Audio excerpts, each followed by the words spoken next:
Everyone, welcome into TexAgs Rewind, presented by Specs, the 4-time National Retailer of the Year. Get your specs on. We're here in the Rollo Insurance Studio. David Nuno, Nick Savage. All right, your favorite part of the show today, Nick? I'm going to go John Harris. John Harris had some banger lines today. Okay.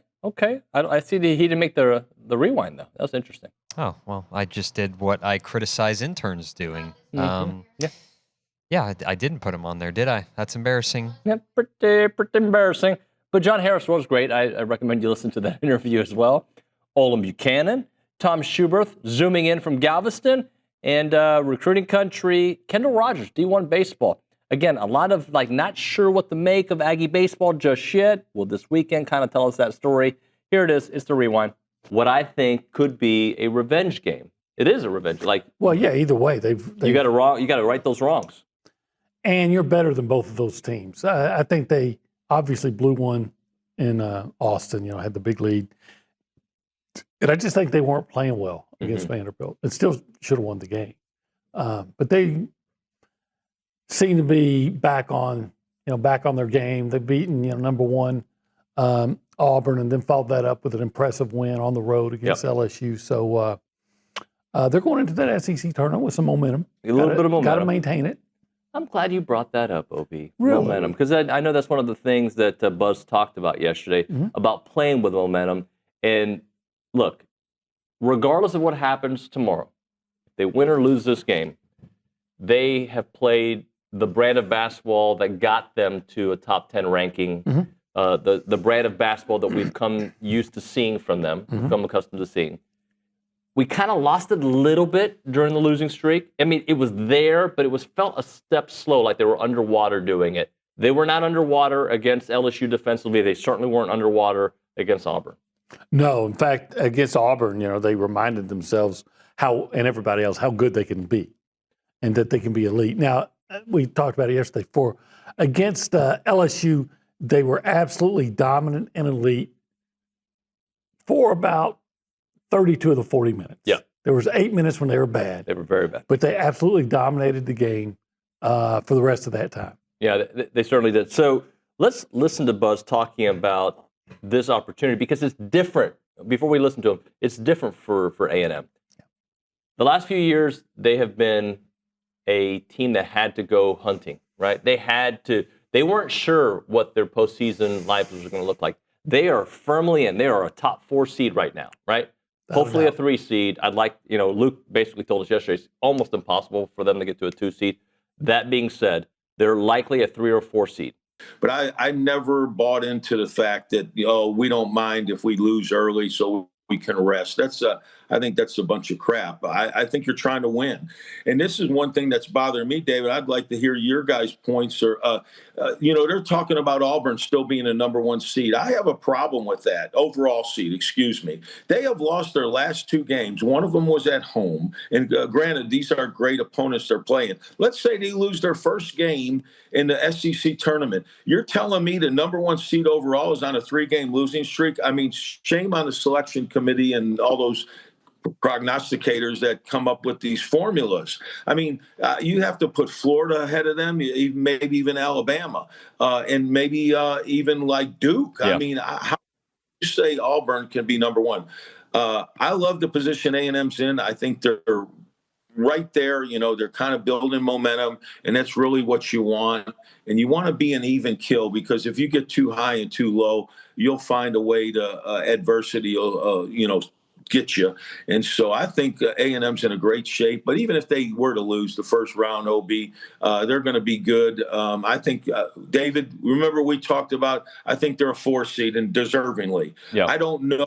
I don't mean to be a negative person here, but I don't think they deserve a 3 seed. That means they're one of the 12 best teams in the country. I think they're the 5th best team in their league. I think there's 5 or 6, 7 teams that are a little better. Now, they had a tremendous schedule, though. So, and they've been successful with it. So maybe they deserve that 3 seed. If they were to win the SEC tournament, I think they could get it as easy as a 2 seed. But I don't think they're going to win the tournament. Obi, wrap us up. We got about 15 seconds. Okay, well, look, I agree with a lot of things that Tom said. As far as A&M, though, if the SEC is the best conference, and some people are saying ever, yeah, and you're fifth in that and have a win over the number one with team? 3 probable number one And seeds? all those quadrant 1 and quadrant 1A victories, I have no issue at all with them putting them as a 3. And I know they're in this discussion as a 2. I don't know about that, but to me, a 3 seed makes complete sense. You sent me a note, bunch of offers out there, some new ones? Yeah, new offers in state. And the first one was to Dylan Mitchell, whose dad, Billy Mitchell, was a DB kick returner for the Aggies in the 90s. Dylan Mitchell is running some pretty incredible track times as a freshman. He set a national freshman record over the weekend over at Cushing Stadium, the track stadium here in College Station, with a 100-meter time. And I think his prelim time broke the national record for freshmen. And then he beat that prelim time in the finals where he came in third in the state in the 100 meters. Some of those times that came out of the meet this past weekend here were incredible. That a kid from Duncanville runs sub 10. And I think the top 6 were sub 10.6. Oh, wow.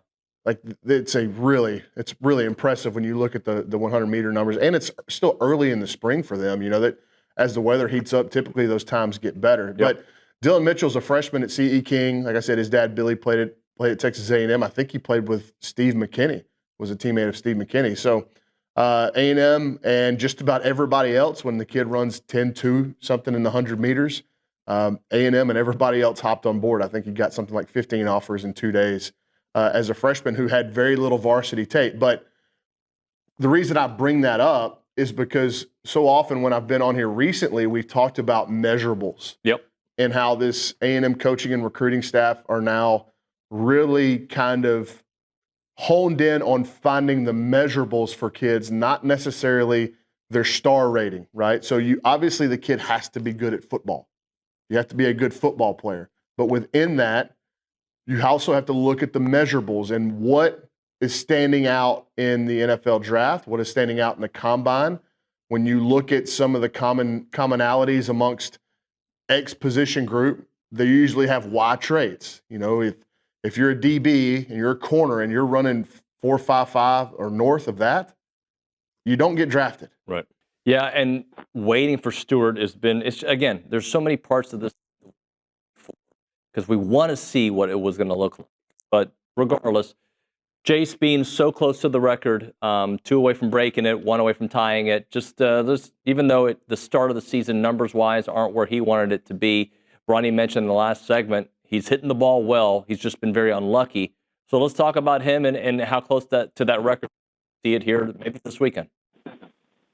Yeah, absolutely. Pretty incredible run by him. He's really grown a lot as a player, and I get that he got off to a slow start, but you go from what he was his freshman year to what he did last year as a sophomore. And, there's a lot of season to be played here. I think Early might have said this the other day, but, when you're hitting the ball like some of these guys are, including him, eventually they're going to fall. And I think for him, this weekend in conference play is big. I mean, again, kind of like the rest of his team. I mean, he's got a chance if he has a big weekend to where, if you go out there and have a big weekend against Alabama, literally no one, including scouts, care what you did against Cal Poly or what you did, against New Mexico State. They just don't. So, when you look at him just overall, are there concerns in the scouting community about him a little bit?